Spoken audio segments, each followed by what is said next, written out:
ஆம்பளை சொக்கா. ஓ வாயா வாயா. என்ன ஆள் ரொம்ப நாளா சிவாஜி பக்கமே ஆள் தெரியல. சிவாஜிக்கு வந்து ரொம்ப நாள் ஆயிடுச்சு. ஆமா தீபாவளி வருதா, நம்மளும் வந்தாச்சு. நம்ம வந்தாலே தரமான ஆப்பரோட கொடுப்போம். மொரட்ட ஆப்பர், மோசமான ஆப்பர் நம்ம சிவகாசி ஆம்பளை சொக்கால கொடுக்க போறோம். என்ன ஆப்பர் பாத்தீங்கன்னா வர ஞாயிற்றுக்கிழமை செப்டம்பர் 14. ரைட்யா. இந்த செருப்பு வெளியில எத்தனை ரூபாய்க்கு விற்காங்க? இந்த செருப்பு 200 250 விற்பாங்க. வெறும் 100 ரூபாய். வெறும் 100 ரூபாய்க்கு 100 rupees ஒன்லி. சிவாசி பஸ் ஸ்டாண்ட் பக்கத்துல பிளாட்ஃபார்ம் கடை இருக்கு. ஆமாயா. அங்க கூட போய் கேட்டு பாரு. இந்த செருப்பு நிறைய பையங்க எல்லாட்ட பையங்க வாங்குவாங்க. நம்ம கூட நம்ம கடையில வந்து 220 ரூபாய்க்கு வித்துறோம்.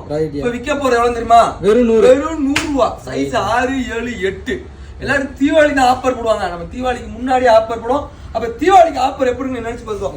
இங்க உள்ள செருப்பு எல்லாமே வெறும் 100 ரூபாய்க்கு கொடுத்துருக்கோம். ரைட். ஷூ ஆஃபர் இருக்குல்ல, ஆமாயா, வெறும் 200 ரூபாய்க்கு கொடுக்க போறோம். வெறும் 200 ரூபாய் ஷூ. ரைட்யா. அது இந்த மாதிரி மஞ்சள் கலர் ஷூலாம் வெளியில கொள்ளை அடிச்சு சொல்லுவாங்க. ஆமாயா. வெறும் 200 ரூபாய்க்கு இந்த மஞ்சள் கலர் ஷூ. ரைட்யா. இந்த மாதிரி ஸ்போர்ட்ஸ் ஷூஸ் வெறும் 200 ரூபாய். வெறும் 200. கருப்பு ஷூ வேணாலும் வாங்கிக்கோ, வெறும் 200 ரூபாய். ரைட்யா. இந்த ஷூலாம் பாத்துக்கோ, எனக்கெல்லாம் பிடிச்ச கலர். எனக்கே ரொம்ப பிடிச்சிருக்கு. அப்படியே எடுத்து வச்சிருக்கேன். எனக்கு வெறும் 200 ரூபாய்க்கு இந்த ஷூ நம்ம சிவகாசி ஆம்பளை சொக்கால கொடுப்போம். என்னைக்குன்னு பாத்தீங்கன்னா செப்டம்பர் 14 ஞாயிற்றுக்கிழமை. ரைட்யா. ரைட்யா. யாரு மிஸ் பண்ண சடாக்குன்னு வந்துருங்க. ரைட்யா. ரைட்யா.